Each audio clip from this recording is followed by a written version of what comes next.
Olá, tudo bem? Eu sou o professor Romualdo Ferreira e sejam todas e todos muito bem-vindos a mais um programa Pensar Educação, que é um programa voltado para discutir projetos, ideias, todos os temas relevantes relacionados à educação brasileira. E hoje nos abrilhanta aqui com a visita, com a entrevista, duas figuras ilustres de nossa educação brasileira. Professor Josivan, que já nos prestigiou aqui com a entrevista, e hoje o professor doutor Silvio Augusto, que também vai nos brindar com um tema fantástico aqui, que é protagonismo e visibilidade. Como trabalhar esse assunto em sala de aula, negritude. Portanto, professores, sejam todos muito bem-vindos. É uma satisfação imensa recebê-los aqui no programa Pensar Educação, um programa que tem como patrocínio a escola Nossa Senhora da Conceição, que fica lá no Alto Extremóis. Portanto, hoje vamos falar sobre negritude, protagonismo e visibilidade, como trabalhar esse assunto em sala de aula.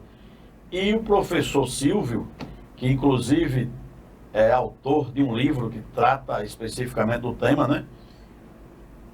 E estes dois ícones potiguares vão aqui relatar um pouco de suas histórias. Iniciando primeiro o professor Silvio, contando sua formação, sua história de vida, seu vínculo com a educação.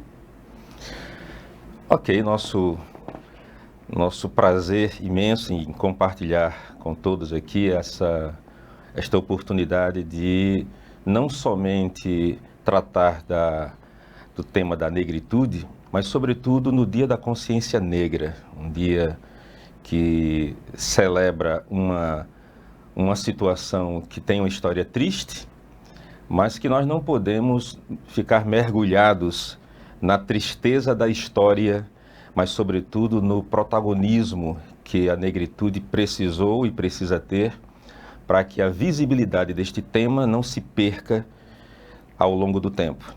E com relação à nossa história, né, do ponto de vista educacional, eu venho de uma família parda, né, sou pardo, negro pardo, e ao longo da minha vida de estudante, geralmente eu era o menino mais negro, e por isso mesmo, de dentro de casa, o conselho da minha mãe era o seguinte: meu filho, seja sempre educado, porque a educação cabe em qualquer lugar. Então essa voz ecoa até hoje e sempre para que determinadas situações de embaraços que às vezes possam surgir e surgiram, que nós pudéssemos ter um desempenho razoável e pudéssemos driblar algumas situações mais constrangedoras. Então, o estudo é e sempre será para mim e para aqueles que têm essa percepção, uma vertente. Então, nesse sentido, nós estudamos mais do que talvez o necessário diante de outros, porque nós precisávamos ter um destaque, o destaque precisava ser a educação, e é a educação.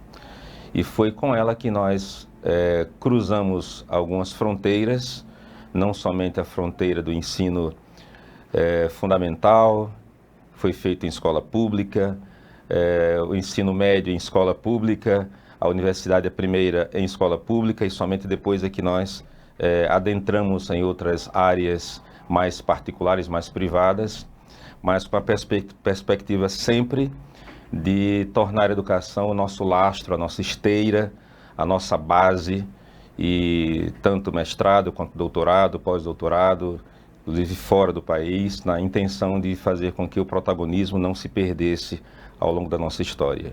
Então é com esta perspectiva que nós também aqui estamos, tendo o privilégio, a honra de compartilhar este momento com o professor Josivan, que é meu amigo de longa data, amigo de verdade, não é? E amigo e irmão, é bom que se diga. E agora também aqui com o professor Romualdo, tendo esta oportunidade. E esperamos que este dia, esta entrevista, este momento, seja bastante proveitoso para todos nós. Muito obrigado pela oportunidade, viu? Ok, professor Josivan já é um visitante, né, aqui do nosso espaço, em outros programas, inclusive, já teve aqui também no Pensar Educação, mas mesmo assim, como estamos num programa específico, voltado hoje para o tema relacionado à consciência negra, 20 de novembro, um dia escolhido específico, por favor, se apresente mais uma vez e narre um pouco de sua história, trajetória. Vou cumprimentar todos vocês que estão aí nos vendo nesse momento, né? Agradecer a você pela mais uma oportunidade e dessa vez me dando a alegria de estar com o Silvio, né? Ele antecipou aí, né, que nós somos irmãos de alma mesmo, né? Com afinidade de alma muito grande, nós trabalhamos juntos aí há uns 30 anos ou mais de história. Tem período que a gente demora a se ver, mas quando vê a alegria se renova com a mesma intensidade.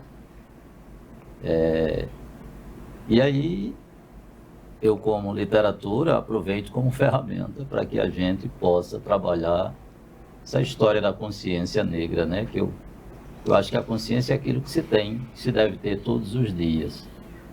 Mas, por ter sido um povo subjugado a um período de escravização por tanto tempo, séculos e séculos, e ainda há muitos resquícios sobre isso, porque ainda há um racismo muito grande dentro do país, muitas vezes disfarçado e muitas vezes revelado mesmo.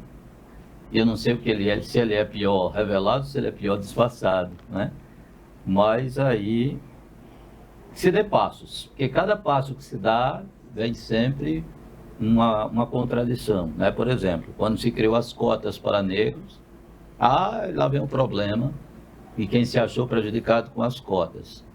E esses séculos todos que se tirou a dignidade e o direito do negro, e até hoje não se dá igualdade a ele. Não é que as cotas sejam a solução, mas são passos. O Dia da Consciência Negra é mais um passo. Porque nós estamos numa sociedade completamente branqueada. Foi branqueada pelo mundo, o mundo ocidental. E que a gente entenda que o mundo ocidental é o mundo criado pelo cristão branco. E que impôs uma verdade que só o certo, o divino era o deles, o dos outros era demoníaco, não era certo. E vai impor tudo isso, com seu poder bélico, vai impor essa supremacia de sua raça, e as pessoas, por causa da cor da pele, elas são inferiores, elas têm que ser submetidas. Não são gente. Houve um tempo que nem alma teria, nem alma tinha, não tinha alma. E aí a gente percebe a ausência dos anjos negros, dos santos negros, e não se reconhece que os orixás, em Yorubá, são santos em português. Em português a gente chama santo, porque essa é a palavra usada na língua portuguesa. Mas no Yorubá, eles chamam de orixás. Mas a gente nasce e cresce ouvindo que isso é coisa do demônio e tal. Então essa demonização, com tudo que vem do negro, da cor, da raça, da crença. Então essa consciência é preciso todos os dias, na verdade. Mas o Dia da Consciência é necessário para que a gente pare, lembre, reflita. Até porque ele, como é no final do ano, que a gente passe o ano inteirinho e chegue no final do ano um dia para a gente refletir os passos que se deu e como essa nossa consciência evoluiu, o que a gente vai poder fazer em sala de aula. Eu acho que a sala de aula é uma grande ferramenta, é um grande meio, é um grande lugar de fala e a gente tem muito o que fazer. Isso. Muito obrigado, professor. Professor Silvio, o mundo inteiro passa por transformações, sobre a compreensão do valor das etnias no contexto civilizatório. O livro Negritude, Protagonismo e Visibilidade faz um resgate e traça uma trajetória e apresenta um processo evolutivo dessas concepções. Fale-nos um pouco desse seu trabalho. Depois de muita pesquisa e de muito ver no cenário educacional brasileiro uma sequência de narrativas voltadas para a questão do sofrimento, da dor, da história de dor, de luta do povo negro no Brasil e no mundo, mas falemos do Brasil, eu achei por bem escrever voltando-me para o aspecto do protagonismo negro. Mas por quê? Porque se nós fizermos uma análise fria da história do Brasil, nós podemos afirmar sem qualquer erro que se não fosse a negritude brasileira, na construção do que existe hoje, feliz ou infelizmente, a serviço de toda a sociedade, não haveria o Brasil que nós temos. Então, a mão de obra do povo negro no Brasil é a razão da existência de muita coisa importante no Brasil. E eu não estou falando de construção no sentido meramente concreto da palavra construção. Eu me refiro até e principalmente à subjetividade do povo brasileiro. E aí entraremos na questão linguística, na questão culinária, na questão arquitetônica, na ciência e em tudo. Então nós não podemos e nem devemos separar a história do povo negro no Brasil do crescimento e da existência do próprio país. A propósito, há muita coisa que, se nós hoje podemos até questionar, essas questões vieram a partir da influência do povo negro no Brasil. Agora, voltando especificamente para o livro que foi a sua pergunta, o livro chama-se Negritude, Protagonismo e Visibilidade. Quando eu estava idealizando a capa deste livro, essa foi uma sugestão minha para a editora, eu disse, eu quero a capa com a referência ao leopardo. Então, observem que no entorno do título do livro há uma pelagem, né, do leopardo. E muita gente me pergunta por que você escolheu esta imagem. Eu explico que a expressão leopardo, né, é a junção de dois termos. Leo é leão e pardo é mestiço. Ou seja, o leopardo é um leão que tem as três cores, né? O preto, o branco e o amarelo. Então, a simbologia no animal leopardo é uma referência à mestiçagem. E que nós, brasileiros, não tínhamos, nem temos, nem teremos motivo algum para sermos preconceituosos em relação a quem quer que seja, e, claro, em relação ao negro também, porque nós somos um país mestiço. O Brasil não é branco, o Brasil não é preto, o Brasil não é amarelo, o Brasil é mestiço. E essa mestiçagem, esse reconhecimento é que fará com que nós não sejamos, sob hipótese alguma, levados a defender o que quer que seja que tenha algum viés racista. E, infelizmente, devido ao eurocentrismo tão alargado no mundo inteiro e que atingiu o Brasil de maneira bastante cruel, porque durante 400 anos, em torno de 400 anos, houve um processo de escravização extremamente desumano ou desumanescente, fazendo com que, como bem disse ainda há pouco o Josivan, houvesse uma descaracterização, um branqueamento forçado, como que ser branco fosse ser superior a ser negro.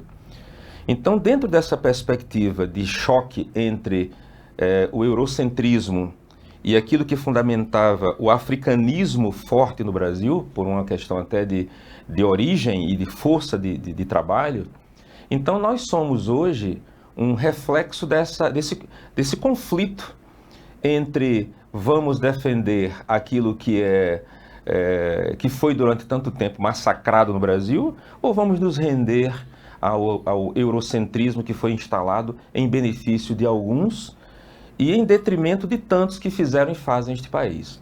Então a proposta do livro narra desde os tempos de Noé, para que se tenha uma ideia, né? Porque existe o chamado mito de Cã, os camitas, né?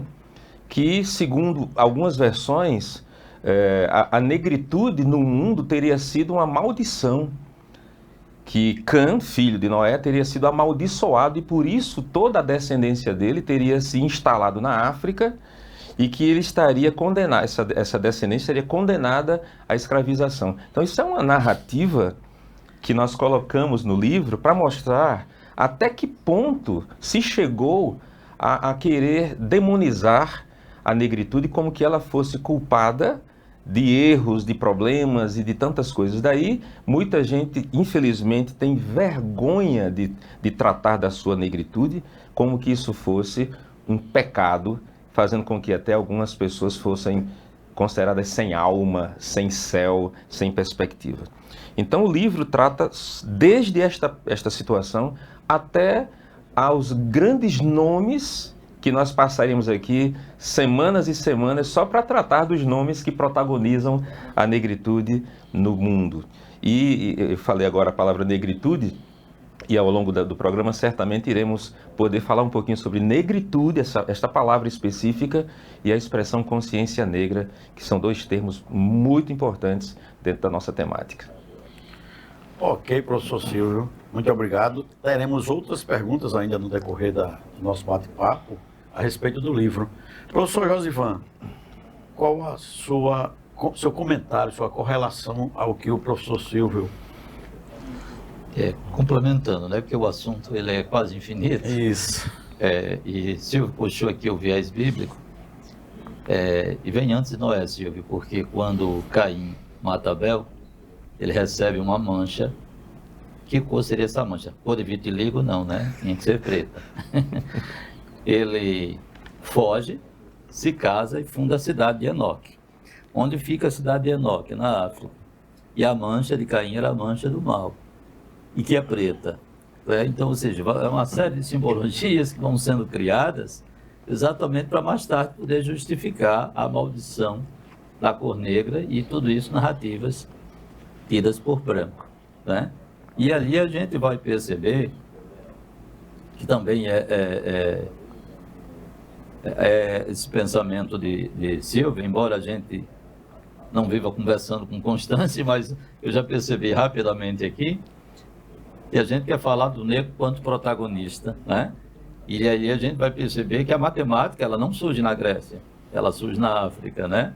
A medicina, ela não surge na Grécia, ela surge na África. Quando eles invadem o Egito, então eles se apropriam de tudo isso, até copiam algumas coisas e levam para lá. Está lá no continente africano, isso, né? E é o berço. A mãe África, na verdade, é o berço. Não se tem outro registro científico de que a humanidade tinha surgido em outro lugar, senão ali no berço da África, né? E não tem como a gente não falar juntamente da questão do racismo com a questão também do machismo, né? Porque parece que eles foram criados conjuntamente, assim, a questão do machismo. Porque eu particularmente acho que a mãe, a criação, ela é fêmea, mas se colocou na cabeça da gente que é um Deus macho. Mas por que Deus seria macho? Seria homem, né? E por que dizer que ele pode ser fêmea é uma ofensa? Essa questão da ofensa, né? Então são séculos, são milhares de anos de um peso muito grande que é para ser tirado isso, então a gente precisa de muita luta, né? E como é que a gente vai chegar em sala de aula? Eu acho que nós, professores, temos que ter muita coragem, porque temos que enfrentar as escolas.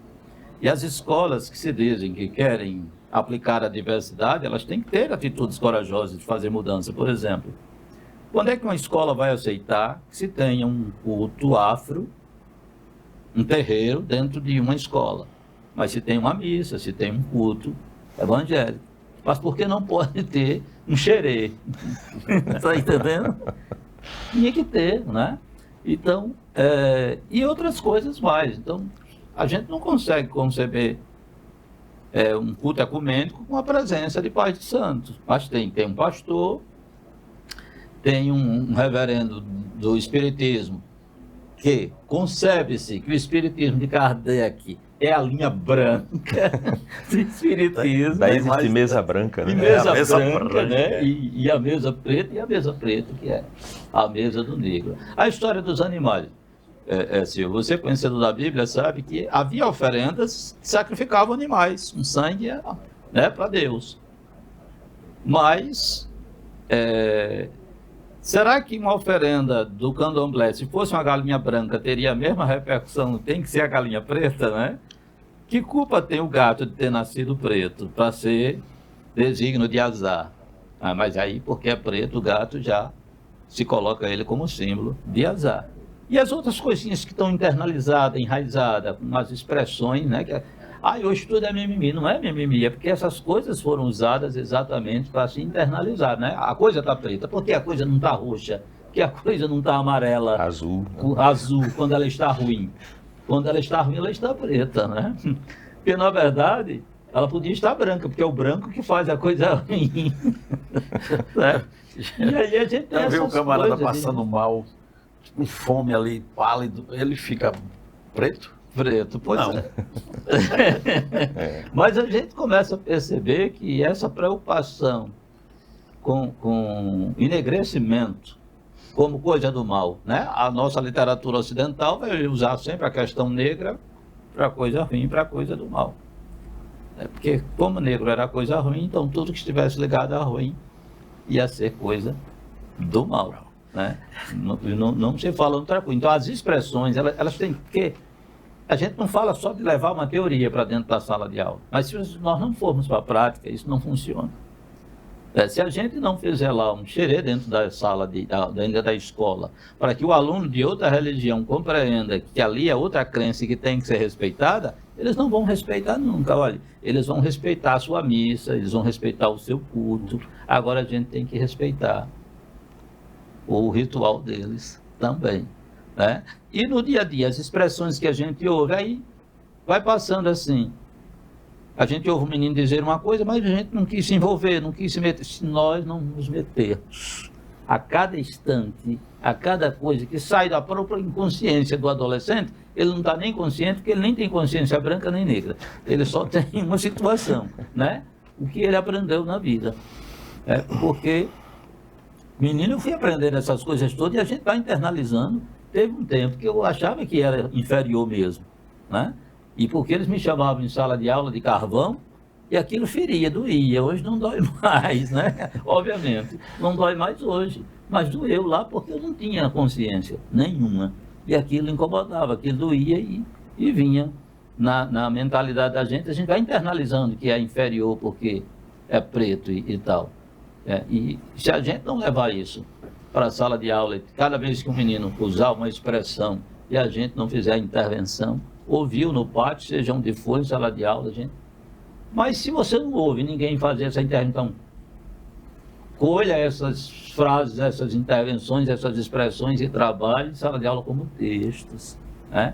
Como texto, para a partir desses textos ir para as intervenções. É muito mais do que levar uma teoria e só ler livros e só mandar os alunos ler livros de literatura afro, não. A gente tem que ir com uma prática muito grande. A própria culinária, né? A culinária do negro, ela tem que ser aplicada, tem que ter o dia da culinária, tá? Para que eles percebam a contribuição que é dada de fato e de direito, né? Se a gente estuda a mitologia grega e faz referência, porque Freud, se tivesse lido os orixás, Freud talvez tivesse explicado o comportamento a partir deles, porque são divindades ligadas às forças da natureza, como Zeus é o deus do raio e do trovão, né? Como Ares é o deus da guerra, né? Oxóssi é o deus da guerra. E, se Freud tivesse lido os orixás, certamente ele tinha explicado os comportamentos humanos pelos orixás, mas ele explica por quê? Explica pelos mitos gregos, que foi o acesso que ele teve, né? Mas quando a gente olha, embora não houvesse uma confluência das culturas, mas a gente percebe que as pessoas vão criando suas divindades voltadas para a natureza e para o comportamento. E que os orixás são divindades todas ligadas à natureza e o bem, nunca ao mal. A gente não tem um orixá do mal, né? A gente não tem um orixá, como, por exemplo, o cristão tem Lúcifer, tem um demônio, tem um cão, tem um inferno, né? No universo, os orixás não têm. Tem a natureza, né? Se bem que eles têm o bem e o mal, mas todas as divindades voltadas para o bem. Todas as divindades, né? Todos os orixás são voltados para o bem. Mas não se conhece e se tem isso como se todas fossem do mal, né? Eu acho que religião forma muito o caráter da humanidade. Então, a religião dos pretos, ela tem que ser mais dita, mais vista, mais exposta, mais estudada, mais ensinada, e assim, abrindo espaço para que haja a prática delas em todos os espaços, né? Aí seja, e para que se possa ocupar também todos os espaços. O parlamento brasileiro cria a bancada evangélica, mas cria a bancada da bala, né? Então, e se cada religião for criar a sua bancada? E as religiões que têm que ser uma confluência espiritual para o bem, uma bancada de cada religião vai virar o quê? Vai virar batalhas, um campo de batalha o tempo todo, e não confluência para a paz, né? Mas por que tem que ter a bancada evangélica? Então vamos criar a bancada dos orixás? Eu acho que não deve criar bancada de nada, né? Nesse sentido, é.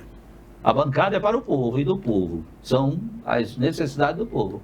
Mas eu acho que está tendo uma imoralidade tão grande no nosso parlamento, né? Que descaradamente se cria uma bancada para a bala. Bancada da bala. Né? E por aí se vai. Então, a gente percebe que a causa do negro não está fora de nenhuma dessas questões. Você vê a confluência, né? Eu falei aqui do parlamento brasileiro, falei das bancadas da política brasileira. A bancada dos negros para essa negritude. Não temos representação negra. Só tivemos um presidente negro, que foi Nilo Peçanha, isso mesmo, rapidamente vai ser retirado de cena. Né? Pouquíssimo citado. E quando se é citado, não dizem que ele era negro. Não diz que ele era negro, é branqueado, não fala do poder, da intelectualidade, da sabedoria que este homem trazia, né? E aí, quais são os negros que tem no espaço brasileiro? Quase nenhum. Presidente Nilo Peçanha nessa velocidade muito grande. E quando a gente questiona, em geral, a TV brasileira, qual é o lugar do ator e da atriz negra na televisão brasileira? Hoje está se dando destaque, assim, de forma bem acanhada ainda. Bem acanhada, e a TV brasileira já tem 70 anos. Um protagonista, Lázaro Ramos, em uma novela. Né? Coincidentemente, a mulher dele em outra novela. Mas o restante não tem protagonismo. É na favela, é no tráfico, é na cozinha, é no fogão, é motorista. É o papel serviçal, né? Que cabe ao negro na televisão brasileira. Né? Na mídia brasileira, de modo geral. Aí você vê, não há produtos na indústria do cosmético para a pele da mulher negra. E ela tem que usar o produto que foi feito para a pele da mulher branca. Ou seja, a indústria do cosmético também é assim. E quando a gente olha em geral, qual é o espaço de fato? Padres negros, eu não tenho lembrança de ter visto nenhum. Médicos negros, eu tenho lembrança de ter visto um. Aqui em Natal tem o padre João Maria, inclusive, é negro. Era negro, não era? Mas aí não é João Maria esse que está lá, o busto dele não, é João Maria, que eu acho que ele é capelão do Exército agora. Coisa assim. Sim, atualmente, né? Atualmente, é. Você conhece um, eu não conheço nenhum padre negro. Juiz negro eu não conheço nenhum. Né? Juiz negro não tenho lembrança de ter visto nenhum. Mas é uma raridade. Você citou a questão política, me fez lembrar, alguns anos atrás, o ex-governador do Espírito Santo. Ele, negro, inclusive, havia trabalhado como comerciante e galgou ao governo do Estado do Espírito Santo. Pois é, a gente tem mais de 200 milhões de habitantes, a gente está falando de procurando um governador. Procurando aqui uma agulha no palheiro. E a filha dele sofreu consequências por ele casado com uma mulher de pele clara, ela nasceu, digamos, como se diz por aí, bronzeada, né? E em uma visita em um bairro nobre lá, eles moravam no bairro nobre, a um apartamento de uma colega, passou por uma situação difícil, isso foi repercussão a nível nacional. Mas por quê? Ela, filha de um governador. Aí uma mulher lá no elevador não sabia, xingou ela porque ela estava segurando a porta, esperando outra colega, que ela estava apressada, ela com o filho, e esse xingamento terminou em ataque físico. Racismo, ataque racista. Ataque físico. O filho dessa senhora, empresária, bateu nela. E isso envolveu o secretário de segurança, o comandante da polícia. Foi uma coisa séria. Ou seja, mas por quê? Porque ela é filha do governador. Quantas pessoas não passam por essas situações hoje e não se resolve nada, não acontece nada, por quê? Primeiro, a pessoa diz lá, eu não vou nem atrás, não vai dar em nada. Essa é uma verdade que infelizmente se vivencia.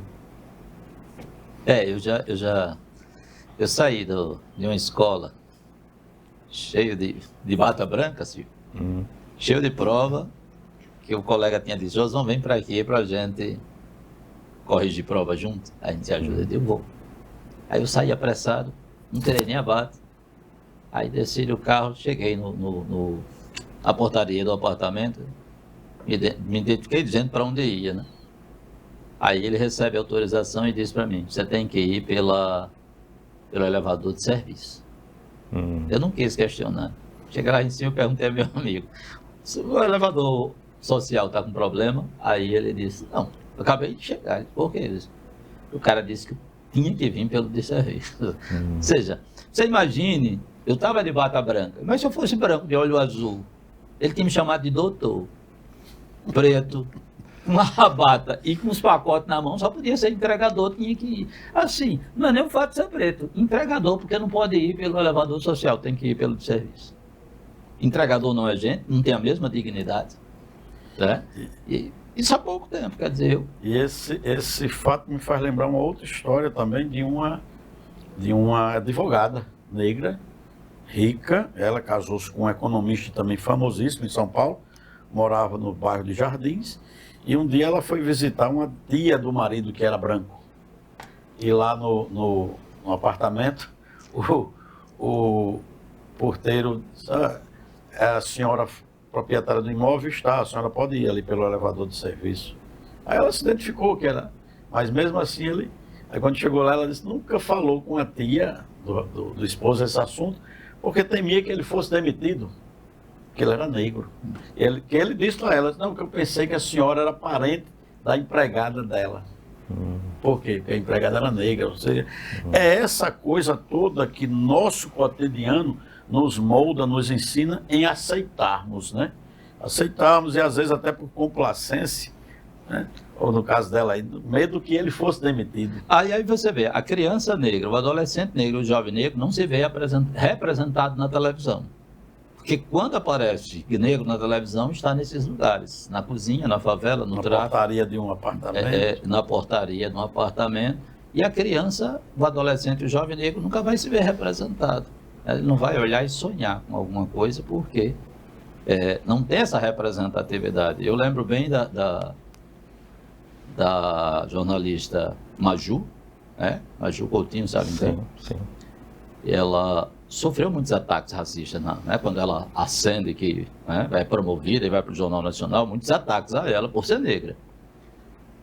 E ela leva uma criança, que quando ela aparece um cabelo dela, o padrão global tem que ser tudo muito, né? O padrão global tem que ser cabelo curto ou então muito engomado. E ela aparece, né, fora do padrão global, com o cabelo dela todo solto. E uma criança viu e disse assim, mamãe, olha meu cabelo. E a mãe filmou, botou na rede social e marcou Maju. E Maju fez que essa menina fosse ao Rio de Janeiro para conhecê-la e tal. Ou seja, a menina se viu representada, né? Ou seja, uma repórter num grande programa brasileiro ali de grande audiência, a menina se viu representada pelo cabelo. Ela usava aquele cabelo, então ela sentiu alegria. Mas até então essa menina devia não sentir alegria porque as pessoas deviam falar mal do cabelo dessa menina e ela nunca tinha visto. O padrão do cabelo dela representado. É disso que eu quero falar, essa falta de representatividade, né, de negros na grande mídia e nos espaços.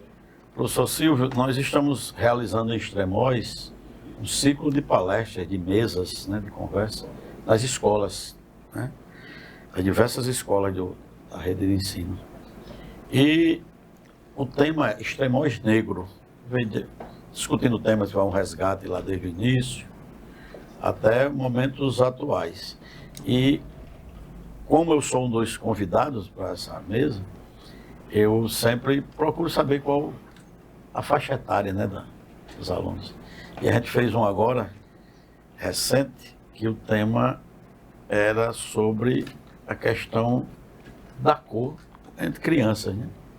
Faixa entre 7 e 10 anos de idade. Eu fiz lá a minha fala e levei um exemplo. Levei 3 bananas pratas. Uma verde, casca verde, outra amarelinha, madura, e outra já ficando preta. Casca pretinha mesmo. Aí perguntei a eles, são bananas, né? Mesmo tipo, banana prata. E na hora eu fui e tirei a casca e dentro, da amarela, da verde, da preta. Por dentro, que cor é? Aí a menina, mesma cor. Portanto, se você arrancar agora aqui com a faca, com a gilete, você vai ver que tudo é a mesma cor. Então não é isso que nos diferencia. Então, para aquela faixa etária de alunos ali, foi bem interessante ver esse exemplo. Foi. Então, são trabalhos como estes que o professor, independente de ele ser negro, branco, amarelo, japonês, né, oriental de uma maneira geral, árabe, ele tem que trabalhar na sala de aula. Essa é uma visão, né? O humano, né? O humano.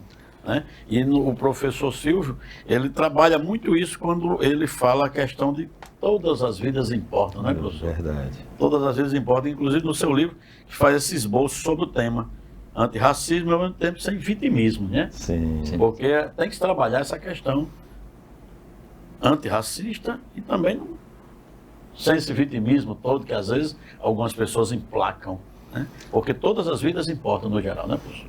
Dentro dessa perspectiva, é aí que eu acho que é importante comentar sobre a palavra consciência.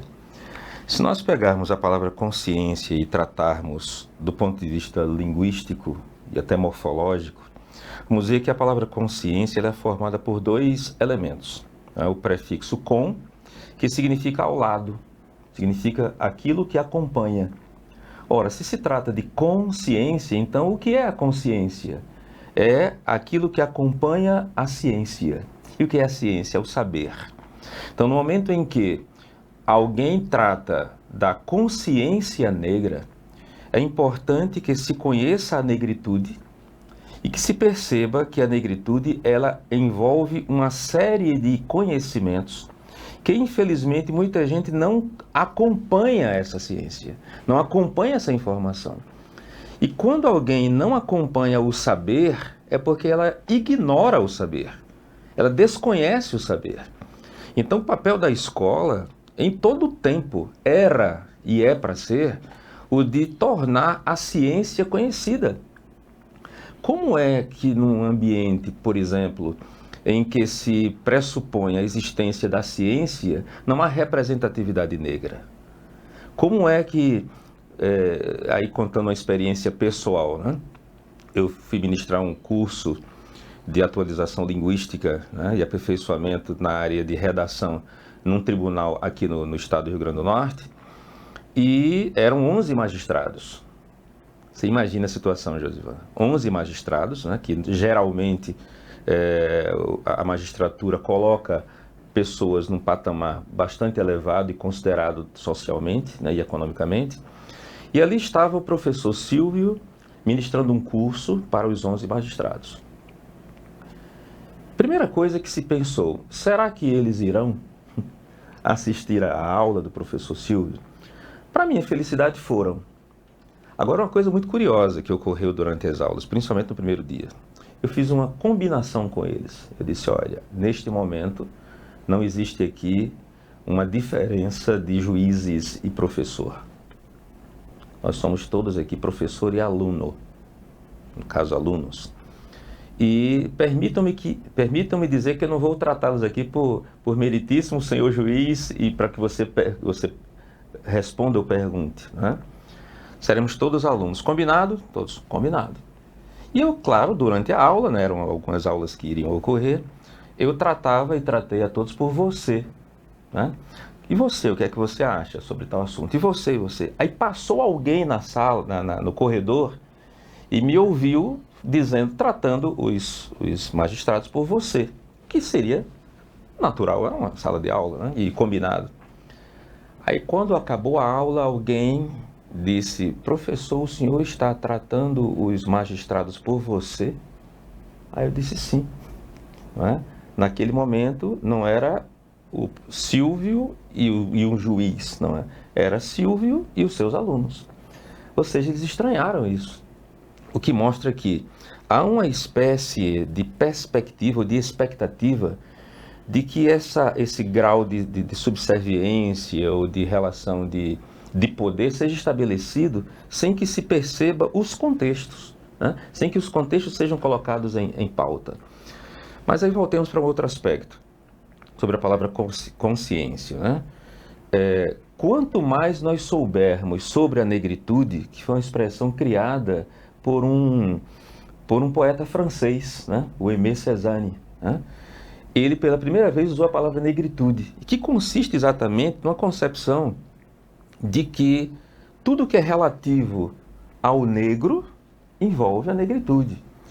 E que quanto mais nós conhecermos sobre ela e os seus vieses, as suas nuances, mais nós entenderemos a importância. Sabe aquela coisa de repente você falar do que você conhece? E se você não conhece, você não tem o que falar? Então, quando o José tocou agora na questão da representatividade, que existe no jornalismo, que pode existir, não é, em outras áreas também, é muito importante que essa representatividade se torne conhecida e que protagonize. Não é? Ainda há pouco se falava sobre a questão de um padre negro. Eu tive a oportunidade de conhecer, não é, e até ser professor deste padre, né? E eu lembro que quando eu conversei com ele, eu disse, olha, estou me sentindo identificado, né? Ele padre, né? Inclusive gente finíssima, nós temos a possibilidade de acompanhá-lo na orientação do mestrado dele, na UF. E é importante percebermos o quê? Que quanto mais representatividade houver na música, na vida, de maneira geral, melhor, né? E nós não termos, sabe aquela frase, vergonha de ser feliz, sabe? Então, de repente, falar da negritude, não com vitimismo, não de cabeça baixa, não se julgando inferior, até porque não há inferioridade alguma, tá? Durante esta semana, eu fiz questão de que no meu Instagram eu colocasse a cada dia, você deve ter acompanhado, eu criei ali, na verdade eu criei mais de 30 frases, mas eu digo não, eu vou colocar algumas, voltadas todas para a questão do que é consciência negra.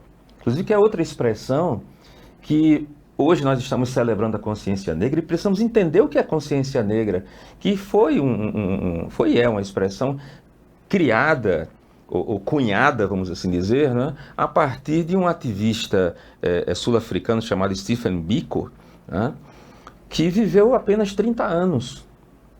Mas ele viveu apenas 30 anos porque ele foi assassinado. Ele ousou defender, num tempo extremamente difícil na África do Sul, no tempo do cruel apartheid, os posicionamentos da negritude. Então, a gente ouve muito falar do Nelson Mandela, que também foi outra referência, e às vezes as pessoas não conhecem sobre Stephen Biko, né? E ele escreveu obras, né, dentro deste pouco tempo, que são marcantes, voltada exatamente para essa necessidade de compreensão da consciência negra. Ou seja, as pessoas passarem a lutar pelos seus direitos num ambiente em que a negritude foi massacrada. Então, durante 30 anos, ele nasceu em 1946 e morreu em 1976, depois de muita tortura, preso e torturado. Então, nós todos precisamos conhecer um pouco mais dessa ciência negra para que possamos ter consciência negra, né, que estamos celebrando hoje. E essa consciência, essa percepção do valor que o negro tem.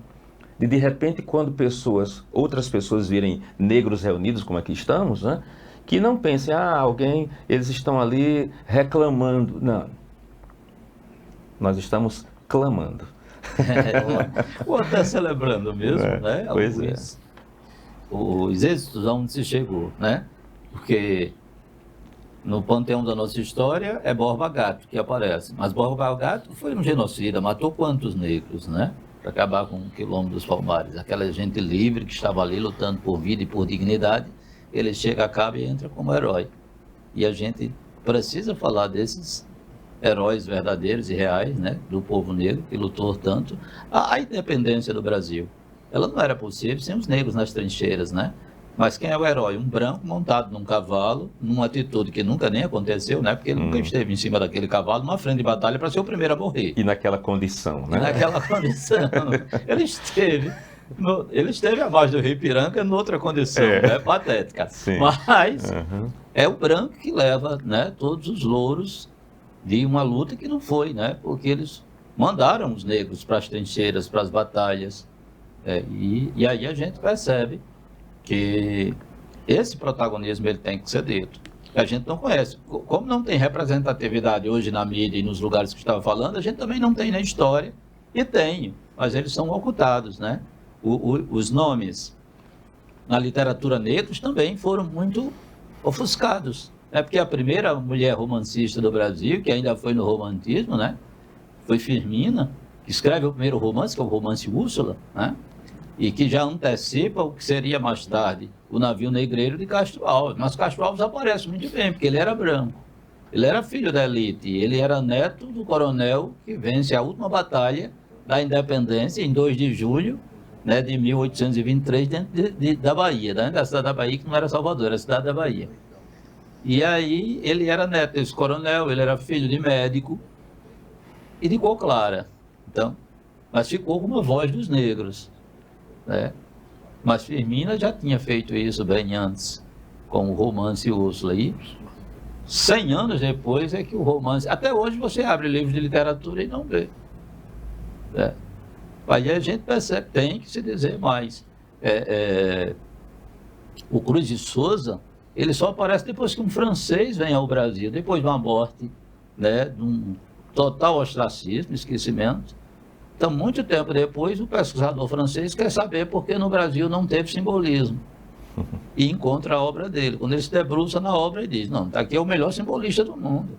Isso aqui é melhor do que Verlaine, isso aqui é melhor do que Baudelaire, isso aqui é melhor do que Mallarmé. Né? E ele era francês dizendo isso. Então, ele se torna o primeiro destaque. Mas, para disfarçar, teve que usar muito a cor branca dentro do... Né? Falar de nuvens, de plumas, né? De espumas. A questão dele me faz lembrar Gilberto Gil mais adiante, porque ele usava muito alva, branca, clara, né? Sinônimos da cor branca. E quando Gil vai registrar Preta Gil, não, você conhece esse episódio? Sim. Ele diz na entrevista que o tabelião não queria registrar Preta Gil, que isso não era nome. Ele fez Branca, não pode? Não se registra gente com o nome de Branca. Maria Clara. Maria Clara. Ele diz isso, né? Inclusive, Clara, pode ser Clara, pode ser Alba, pode ser Alva, sim, mas não pode ser Preta. Existe até Bianca, ele né? insiste e resiste como Preta Gil. E as pessoas achavam que era apelido, e não era, né? Era o nome. Você cita aí a questão de Borba Gato. Estava vendo agora recentemente, os descendentes dele ainda estão manipulando e mandando, fazendo o que o cara fazia no passado. Fazia no passado. Porque né? você vê que no panteão da história, os bandeirantes são tão louvados que tudo em São Paulo é bandeirante. A Avenida dos Bandeirantes, um monumento moderno feito por Brecheret, lá imenso, de bandeirantes, entradas de bandeiras. Esses caras foram terríveis assassinos, né? Encontram uma civilização que eles subjugaram, aí entra escravizando, tomando a terra dessa gente e matando esse povo todinho. E hoje ainda triunfa no panteão da história. Bandeirantes foi isso. Né? As entradas de bandeiras, é um capítulo da história. Eu acho que a gente tem que contar. O livro do professor, ele faz esse esboço, né, também, né, professor? Quando fala das influências não só culturais, a força de trabalho, a resistência, e a contribuição da negritude, né, da Constituição do nosso país. Quando o professor Josivan cita, né, eu faço essa observação aí do livro Negritude, né, que ele faz esse relato da Constituição do nosso país, a importância. Sim.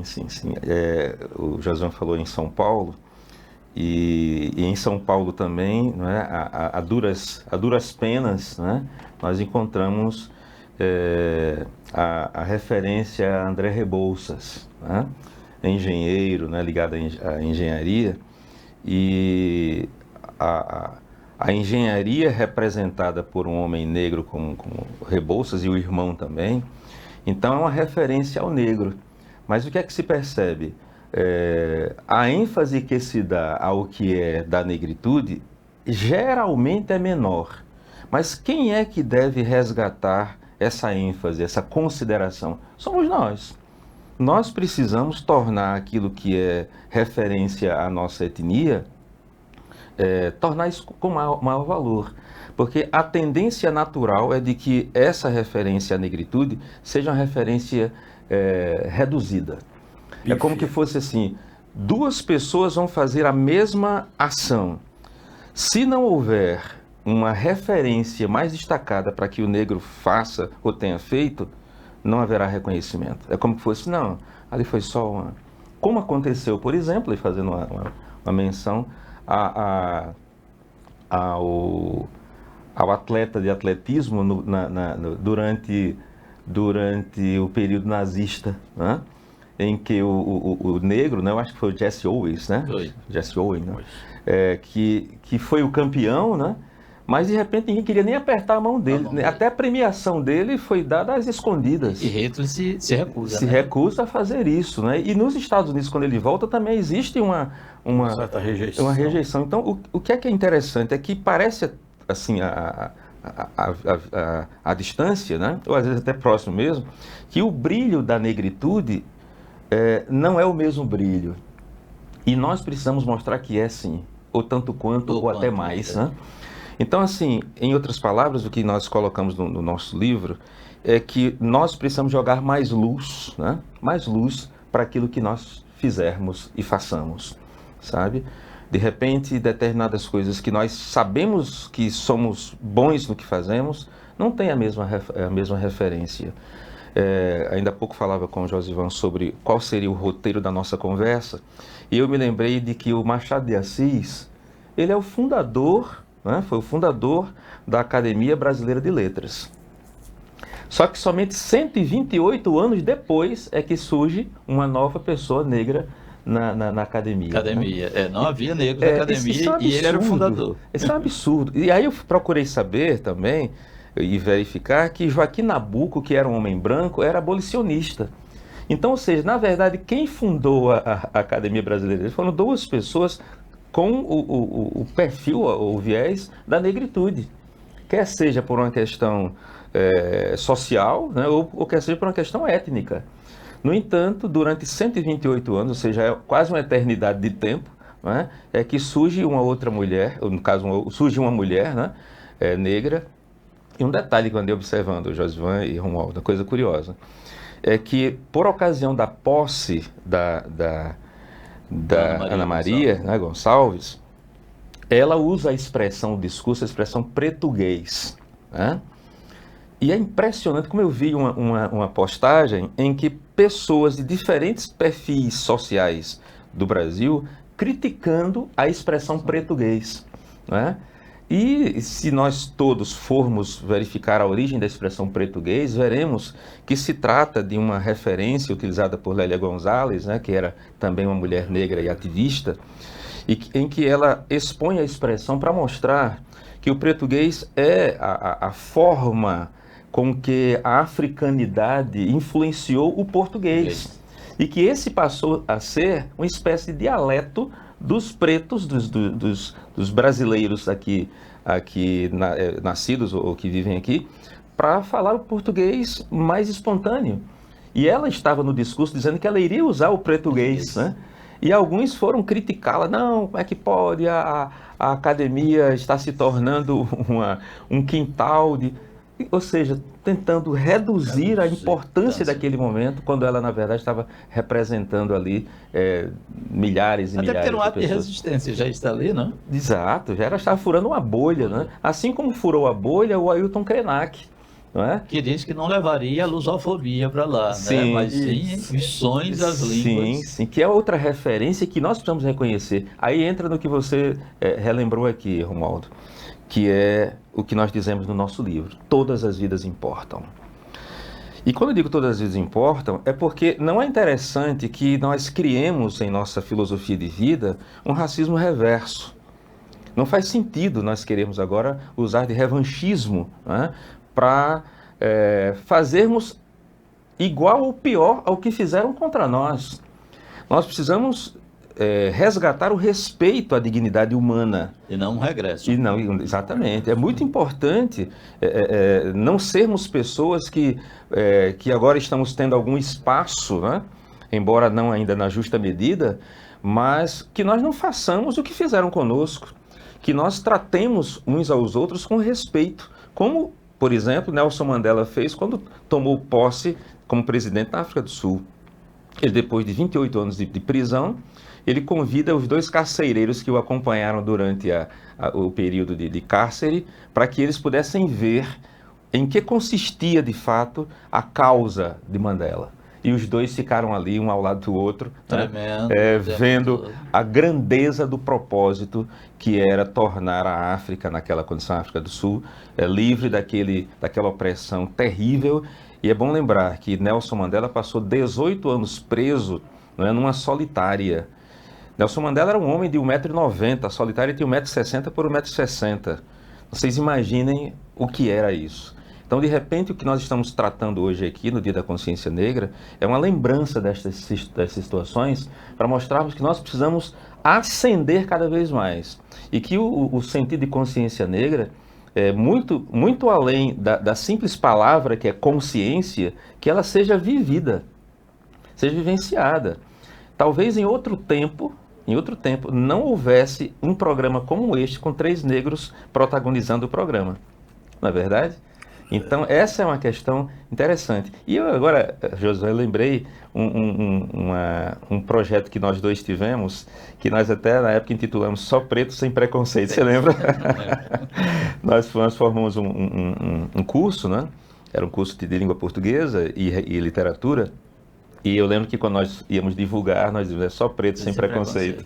Então, assim, isso mostra que já há muito tempo, e realmente já faz algum tempo isso, que nós tínhamos e temos esta perspectiva de tornarmos a negritude não uma corrente de pessoas vitimadas ou vitimizadas ou vitimistas, não, mas protagonistas. Por isso que o nome do livro é Negritude, Protagonismo e Visibilidade.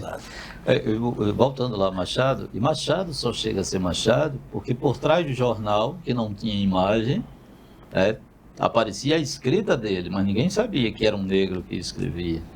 Talvez não tivesse sido aceito como ele era. Né? Depois que ele prova nos textos e a força da linguagem dos textos dele, né? Aquele português elegante e corretíssimo demais e tal, e a profundidade dos textos que ele traz, né? Ele talvez não fosse o Machado que foi, porque sabia que era negro e ninguém aceitaria nem a escrita dele. Mas aí você vai perceber, ele vai criar no Memórias Póstumas de Brás Cubas, né? Uma coisa que eu digo que é a miséria do espírito humano. Quando ele vê ele mostra primeiro como era que os meninos brancos tratavam os meninos pretos. Ele chamava de moleque, né? O moleque era o filho do preto.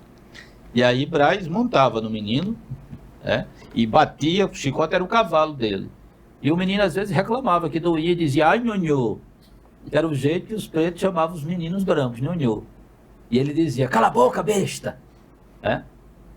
Quando ele volta da Europa, homem feito, Prudêncio, que era o menino, um homem feito, já tinha sido alforriado pelo pai.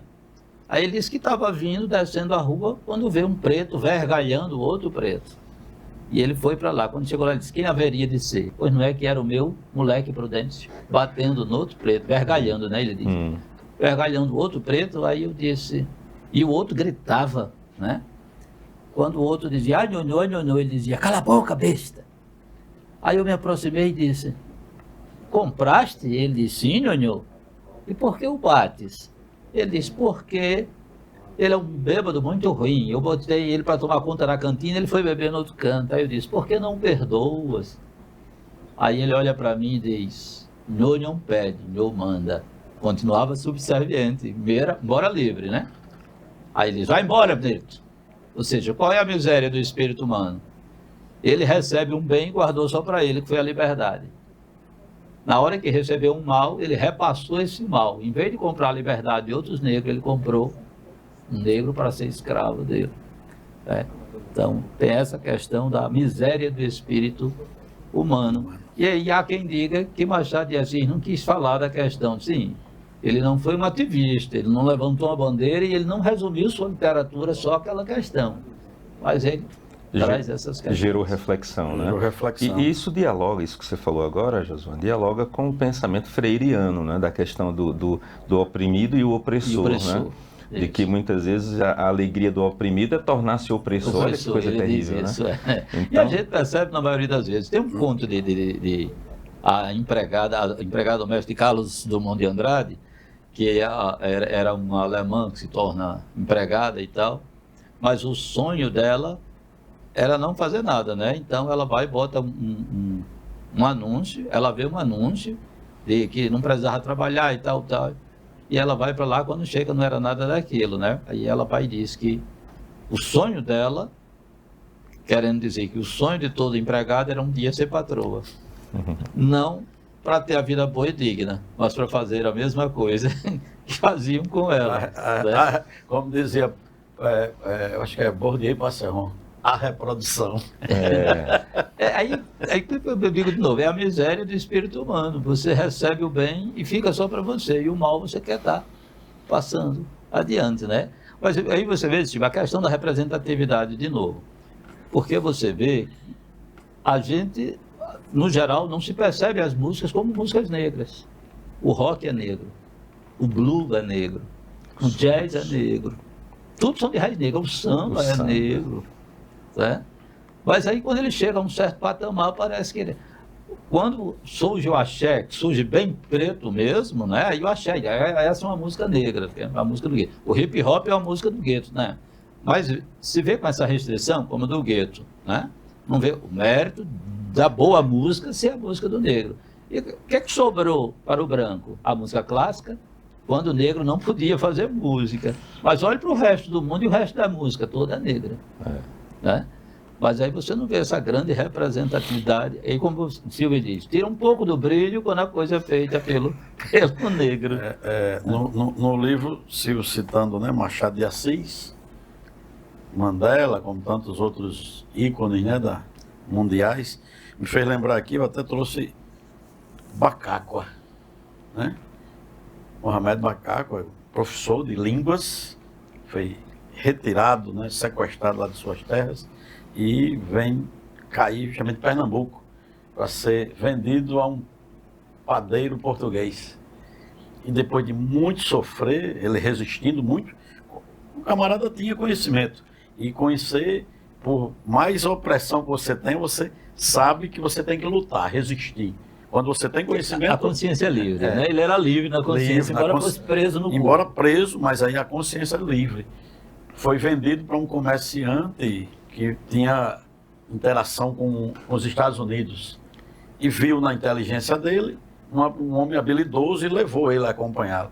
E nos Estados Unidos, exatamente em Nova York, ele conhece os abolicionistas lá da época, que o levam a uma escola, e lá ele vai estudar mais, e devido à facilidade de aprender novas línguas, aprendeu inglês com muita facilidade, e interagiu, e lá chegou a escrever um livro, né, sobre a história dele, a vida dele, ou seja, ele foi a voz daqueles que não puderam falar, ele foi contou a história de todo aquele povo que não pôde ali se revelar, mas ele teve esse espaço, essa oportunidade. E voltando também aqui ao Brasil, Emetério José dos Santos. Uma história fantástica, né, também. Né? Nascido em Codó, no Maranhão, teve filho de um estupro, né, de um fazendeiro, do dono da fazenda, com a mãe dele. O que era muito comum. Que era muito comum. E teve a oportunidade, aos 17 anos, ia para o Rio de Janeiro, estudou, muito inteligente, foi dar aula de francês para a elite burguesa do Império. Emetério José dos Santos. São pessoas, são nomes que não são contados, não são mostrados, apresentados nos livros de história. Você pergunta a qualquer aluno hoje, você conhece ou ouviu falar de Emetério José dos Santos? É uma raridade. Você encontrar um aluno do ensino fundamental ou médio que conheça ou saiba da história dele. Se a gente pegasse um bom roteirista para levar para o cinema a história de Akaltune, porque ela era uma princesa africana. Aí ela comandava um exército de 10 mil homens. Mulher, né? Mãe do zumbi. Ela é mulher. E aí, que era o reinado do Congo, né? E quando os portugueses invadem o Congo com um poderio bélico infinitamente maior do que o deles, ela acaba sendo prisioneira, o rei do Congo acaba sendo assassinado e ele pega esse povo e vai vender. E ela era princesa, e ela é vendida para vir ser escrava reprodutora no Brasil. Você imagina isso na telona, essa história dessa mulher, com todo esse protagonismo, comandando 10 mil homens no exército. Aí vem, quando ela desce aqui para ser escravizada, que ela foi vendida, ela corre para o mar e sai nadando para voltar para a África. Obviamente ela vai ser capturada e vai ser escrava reprodutora. Acredita-se que ela chegou grávida. E ali mesmo grávida, ela faz uma rebelião e foge com 200 cativos. E acaba encontrando o que seria o Quilombo dos Palmares. E ela vai se tornar uma estrategista, até pela nobreza. Eles reconhecem a nobreza dela, ela continua princesa lá. E habilidade, né? Princesa e estrategista. E ajudou muito no Quilombo. E esse primeiro filho que ela leva na barriga é o Gangazumba, que vai ser o primeiro rei do Quilombo, dos Palmares, né? Gangazumba. E ali ela vai ter mais 2 filhos, vai ter o Gonazumba e vai ter a Sabina, que é a mãe de Zumbi. Sim, Então Zumbi nasce livre. Num desses ataques que eles fazem, né, esses fazendeiros fizeram, levam Zumbi com 6 anos de idade. E ele vai ser entregue a um padre que não vai cuidar tão bem dele. E, de certa forma, ele era escravizado, né, pelo padre, mas o padre vai ensiná-lo a ler e tal. Aos 15 anos ele foge. Mas você imagina a história, essa mulher protagonizando, num roteiro bem feito na telona, no cinema. Você está entendendo? Isso daria uma história para Oscar, a beleza da história dessa mulher. Aí, coincidentemente, eu acho que em 2022, fizeram a Mulher Rei. Isso, E quando eu vi a Mulher Rei, eu digo assim, Alcatune, a avó, né? Aquela mulher comandando aquele exército, que foi um recorte da história do Daomé, do reino de Daomé, né, que durou 600 anos, o reino de Daomé. Mas aí ele fez um recorte no filme de 1823, que é exatamente o momento em que chega um rei no poder que vai proibir a venda de irmãos, né? Porque uma das fontes de renda de alguns reinos da África era vender os irmãos. Aí ele vai proibir, mas ele tinha essa generala Nanisca, né? Que ela comandava as agogis, que eram essas guerreiras, que durante 400 anos protegeram o reino e foram vencedores, eram quase invencíveis, né? Só quando em 1904 os franceses invadem o reino de Daomé e tomam conta. E eles só vão ficar independentes da França por volta de 74 a 76, salvo engano agora, mas é nos anos 70, que aí torna-se a República do Benin. Né? Aí, ou seja, quando eu vi a história daquela mulher, eu disse, pronto, Alcatune daria um filmaço desse que digno de Oscar. Falta só um corajoso para fazer isso, né? Então, uma corajosa, né? O Benin foi onde originou o Bacacua, professor de línguas do Benin. Benin, né? Ou seja, é um país rico, né? Um país culturalmente cheio de informações e de informações. Né? E a mulher protagonista, porque era um exército só de mulheres. Né? As guerreiras. Fura outra bolha da questão do machismo. Do machismo, já é outra bolha. E vão lutar por essa questão de não vender mais negros. Sim. Ele é um dos primeiros reinos da África que toma essa decisão. Essa imagem que é exposta para o mundo ocidental sobre a África, essa imagem sofrida, essa imagem de ruralismo, de dependência, de sofrimento, de dor, ela foi muito dissipada aqui no Ocidente e muita gente não consegue, muitas vezes, imaginar a África como um povo livre. Primeiro como um continente, que muita gente pensa que a África é um país, né? São 50 países ali, não é? Então, assim, e percebermos que cada país tem a sua identidade também. Há um diálogo linguístico, cultural, étnico, mas há a sua individualidade, a sua identidade. Então, quando a gente ouve falar, por exemplo, Burkina Faso, se algum de nós puder algum dia visitar e conhecer Burkina Faso, a sensação é de que você não está na África propagada. A África estereotipada, né? É outra situação. Então, às vezes eu mostro o vídeo para alguns alunos, se é a África, se é a África. Né? Então, muitas pessoas pensam que estão vendo, sei lá, Nova York, Londres. É o mesmo estereótipo do Nordeste. Sim. O sulista acha que nós somos apenas a caatinga, Sim. comedores chão rachado, né? E que andamos em carro de boi, né? De boi, Carroça. que a vida ainda é desse jeito, né? Sim. E o racismo no Sul é muito ascendente, né? Sim, sim. Eles estão voltando, eles estão aproveitando essa onda de fascismo no mundo, estão se revelando cada vez mais, né? Porque tem coisas gritantes que a gente vê. Santa Catarina é um estado muito racista e muito preconceituoso, né? E o Rio Grande do Sul também. Aí você vai ver aí na roda da história que eles vieram para o Brasil pobres da Europa, porque eles estavam lá desempregados, e uma crise de emprego muito grande. Mas eles vieram com que objetivo? Branquear a mão de obra com o fim da escravidão. Sim. E branquear a população, né? Porque a região sul era pouco povoada, então que esses negros soltos vão já enegrecer a população, vão ocupar esses espaços. Vamos trazer gente para branquear a população e branquear a mão de obra. Que quando eles chegaram, né? A gente vai ver isso em Monteiro Lobato, em algumas passagens de alguns contos, quando ele diz assim que o pai, a menina se apaixona pelo um imigrante, ela diz, não dê conversa aos imigrantes, eles são como escravos. A diferença é que eles são brancos. Ou seja, mas eles iam ser tratados também assim. Como eles traziam uma consciência maior, né? Porque nunca foram escravizados, e ali eles vão fazer as primeiras greves e começam a lutar por direitos. Direitos para não serem tratados como os negros foram. Mas aí a gente vai ver como é que se deu a heroína da Lei Áurea, que você fez o trabalho de assinar sobre uma pressão popular muito grande, altíssima, né? Porque os negros já tinham feito a balaiada, já tinham feito a revolta do Malês, né? Já tinham muitos quilombos pelo país afora, que não foi só o dos Palmares, né? Muitos outros quilombos, ou seja, havia toda uma pressão. E ela fez aquela assinatura. E as lutas, e os negros que morreram, e o sangue que foi derramado para que essa abolição chegasse. Aí uma mulher branca assina ali a heroína da Lei Áurea. E não cabia a ela o título de redentora, né? Não cabia a ela, e até porque eles não deram para o negro a liberdade. Sim. Porque não deram nada, né? Não indenizaram os brancos que perderam os seus escravos, foram indenizados, né? Mas o negro vai para a rua. Aí livre para quê? Para morrer de fome? Porque não tinha indenização, não tinha nome, sobrenome.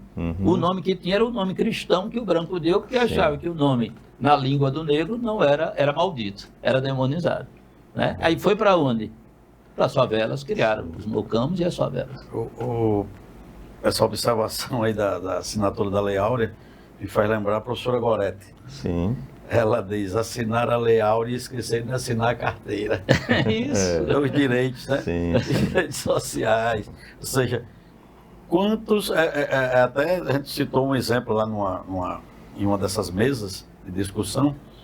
Você pega hoje um pássaro de estimação, né? Cria ali, novinho, com carinho, aí você solta ele. Ele não consegue. Não sabe o que fazer, Não sabe né? o que fazer. Fica rodeando ali a sua casa. Com dificuldade até de voar, né? Uns negros que saíram, né? Voltaram em busca de algo. Me dê alguma coisa aí. Mas você deve conhecer a parábola da águia que foi criada por uma galinha? Sim, sim. Você conhece também. A águia caiu novinha e a galinha cuidou dela, né? E ela não sabia voar porque não se sentia águia, se sentia galinha. Sim. E galinha não voava. Não voava. No máximo um voo baixo, né? Voo baixo. Pois é. Professores, o papel exercido na sala de aula, não só pelo professor para tentar, né, dirimir esse questionamento, também entra em outros profissionais, né, como outros técnicos, como o próprio psicólogo, né. Nós tivemos aqui uma entrevista com a psicóloga Valéria Laranjeiras, fantástica. Ela, inclusive, tem um projeto bem interessante chamado Arquitetos da Paz. Vocês precisam conhecer. Tem lá no Instagram, Arquitetos da Paz. E também com a professora Carla Fernandes, sobre o PEI, por indicação do de um psicólogo da escola, que ela preocupada com essa questão, com essas discussões que são feitas em sala de aula.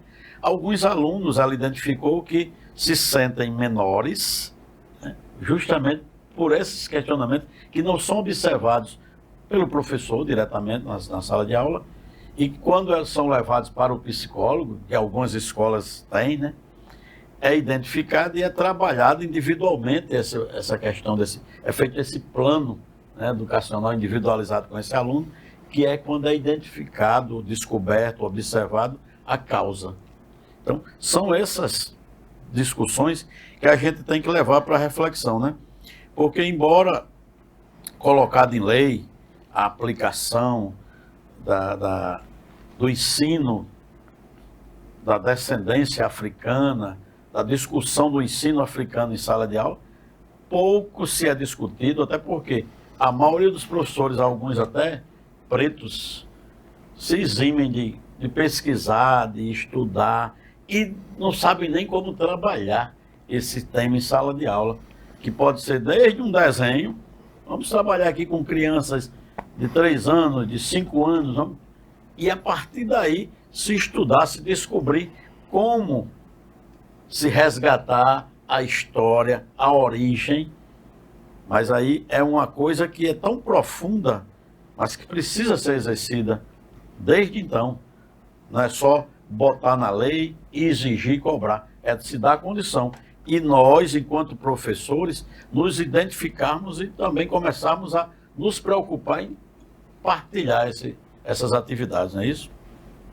Portanto, eu acho crucial adotar essa postura proativa, antirracista, em sala de aula, desde que, como o professor bem citou aqui em seu livro, sem vitimismo, né? Nós temos que trabalhar com protagonismo da história. Concordam, professores? Eu concordo. Eu acho que a imparcialidade religiosa. A maioria dos professores são cristãos e demonizam as religiões de matrizes afro. Você vê, Jorge Amado era ateu, mas foi quem criou a lei, a liberdade do culto religioso no país. Ele era ateu, ele devia não ter criado isso, ele devia ter ódio de religião e não criar.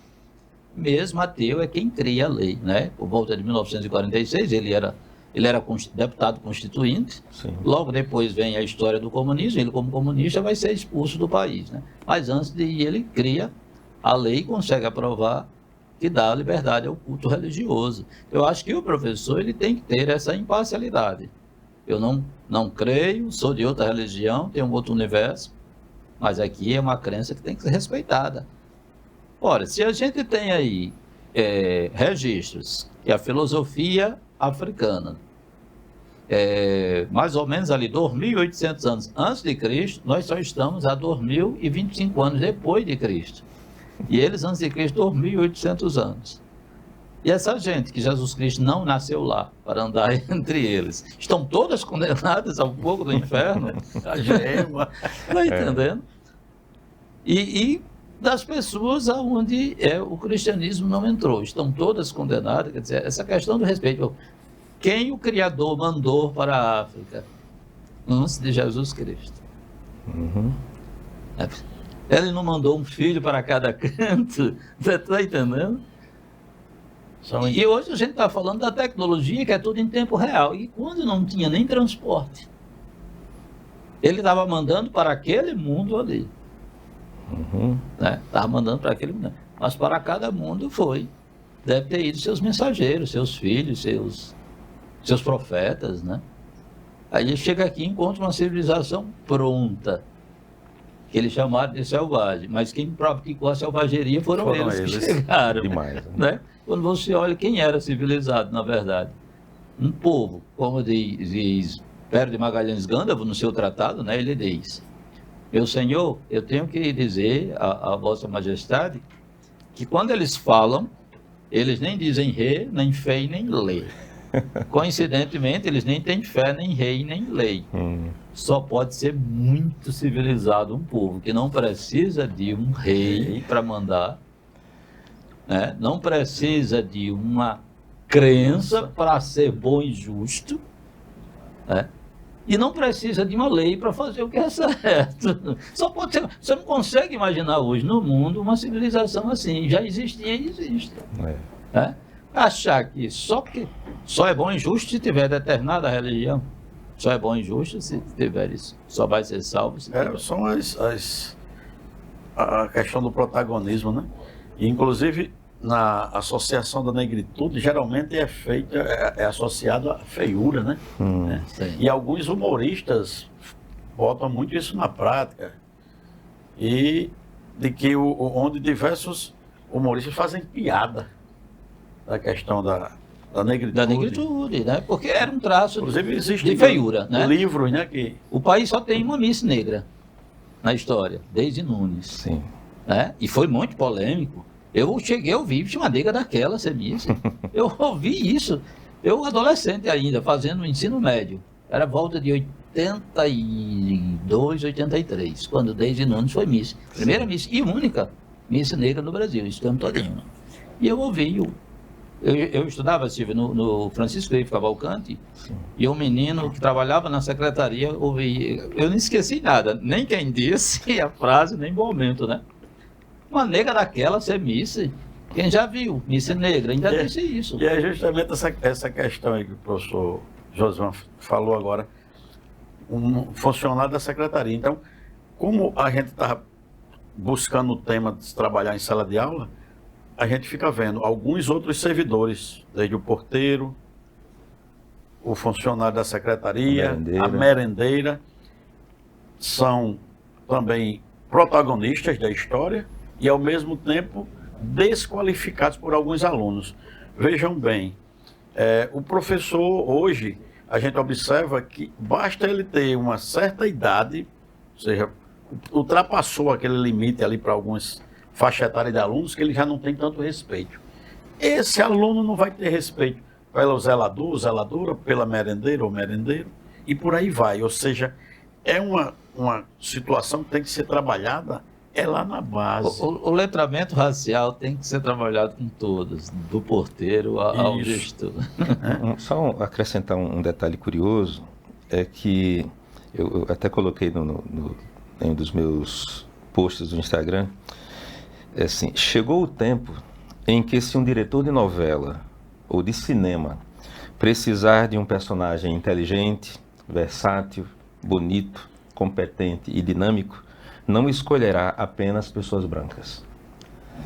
Certo? Ou seja, de repente, não, nós temos que criar aqui um personagem assim. Aí, quem é que vem à mente do diretor, daquele que está mentalizando a proposta do filme ou da novela? Então, geralmente não era uma pessoa negra. Né? E então, hoje já existe uma paleta considerável. Você quer de que tom? Né? Você quer de que altura? Você quer de que perfil? Você vai encontrar N. E aí eu fico pensando assim, onde era que estavam esses atores que estão agora aparecendo, né? Sendo protagonistas. Por que é que eles estavam engavetados, né, sem que se soubesse do talento desses atores? Né? Então, realmente, não havia para eles uma coisa maravilhosa chamada oportunidade. Então, se for dada a oportunidade a todas as pessoas que têm talento, e entre elas, claro, estão os negros brasileiros, os negros de maneira geral, haverá sim o protagonismo e a visibilidade, que é fundamental. Tem um questionamento agora que vai para os dois professores. Ser professor negro em nosso país é um ato político? Vontade, Josvan. Não, ter professor negro é um ato político. Sei. Aí não ter é uma omissão política. Ser professor negro em nosso país é um ato político? É uma omissão. Não é um ato. E aí, professor Josivan? O professor Josivan Silvio. Eu lembro que quando eu comecei minha carreira profissional, já há alguns anos, como professor, eu lembro que eu cheguei a uma escola de grande porte, né? E eu lembro que quando eu cheguei, Josivan, eu senti que os alunos, e vi, quando eu digo senti, eu vi, né? Que os alunos me olharam da cabeça aos pés. E foi, no primeiro dia de aula, foi uma verdadeira sabatina. Assim, era como que dissesse assim, como é que você vai vai ser nosso professor. O que é que você sabe para me ensinar? E eles fizeram um verdadeiro bombardeio de perguntas.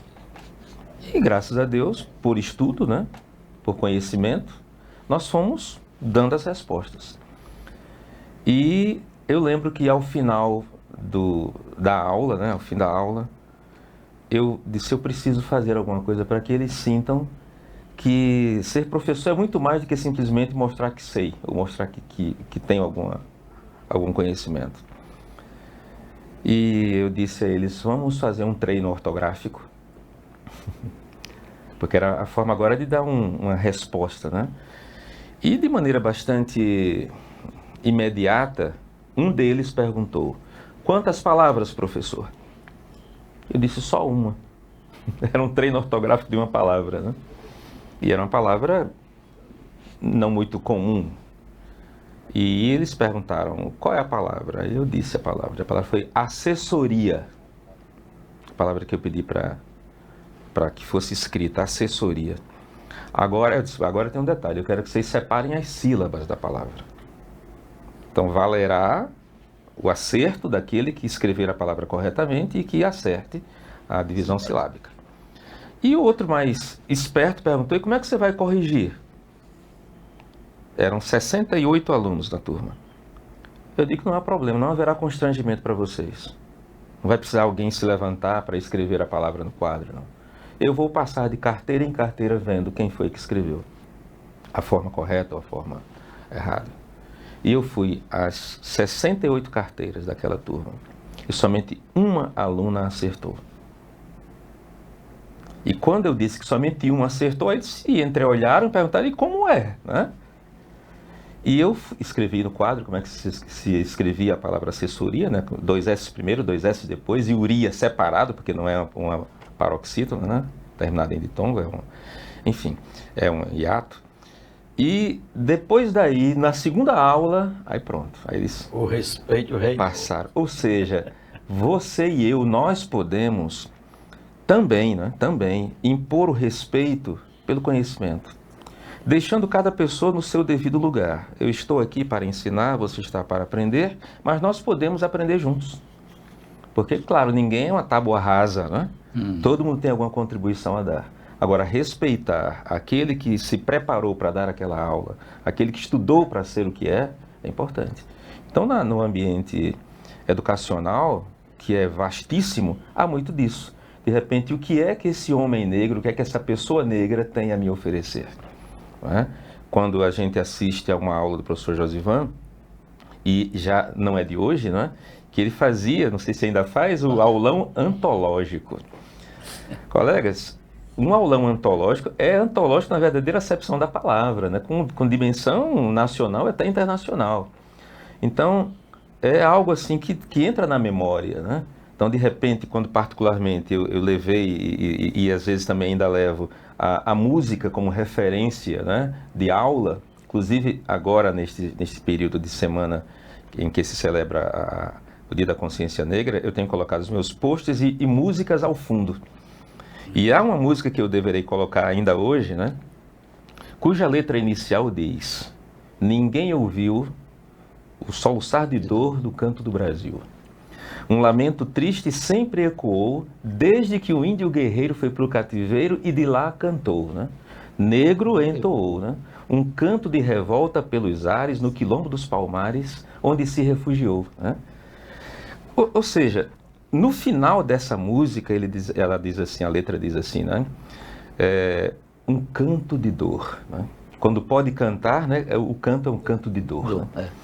Então, assim, nós precisamos ecoar, além de um canto de dor, um canto de protagonismo, um canto de força, um canto de luta, um canto de conquista.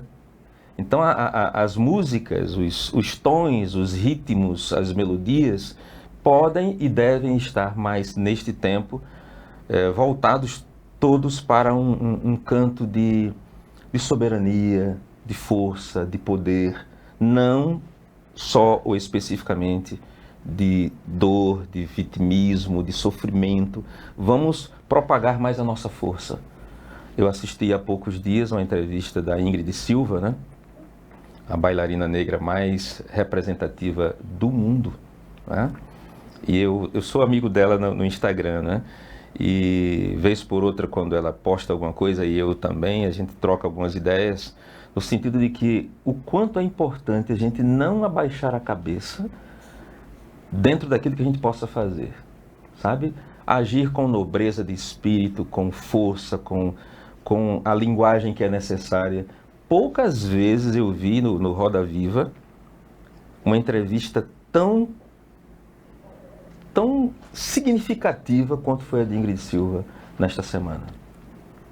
Sabe o que é aquele conhecimento de causa, de ser protagonista na verdadeira acepção da palavra? Foi o que ela fez. Então, é muito importante que em qualquer espaço em que nós possamos estar, que nós possamos representar bem esta nossa categoria, né? No sentido de que as pessoas sintam que a questão do conhecimento, do poder, da força, da influência, não tem tom, ela tem todos os tons, né? Isso é importante. Exatamente. Professores, temos aqui um leque de conversas, de perguntas, de bate-papo que daria aqui o resto da semana, né? Mas o programa tem suas limitações. Próximo ano você faz uma semana de programa. Fazer uma semana, ou um mês inteiro, né? Um mês inteiro. Pode ser. Novembro E eu inteiro. quero aqui, de antemão, agradecer, né, como criador do Pensar Educação, agradecer ao professor Josivan, sua grande contribuição, a contribuição do professor Silvio Augusto, e pedir para que, de forma resumida, façam um fechamento do nosso programa de hoje, né, e agradecer a você que nos assiste, que possa interagir, nos visitar lá no Instagram, no Facebook, fazer suas perguntas, deixar suas mensagens, agradecer à Escola Nossa Senhora da Conceição, que também é uma das nossas parceiras, e é isso. A fala fica com vocês.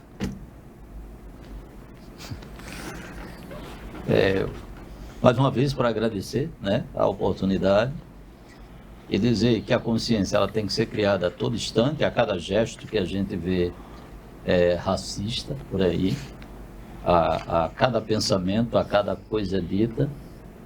Temos que ser resistência o tempo todo, e sendo resistência vamos protagonizar, né? Vamos estar sendo protagonistas. Ser resistência não é ser vítima,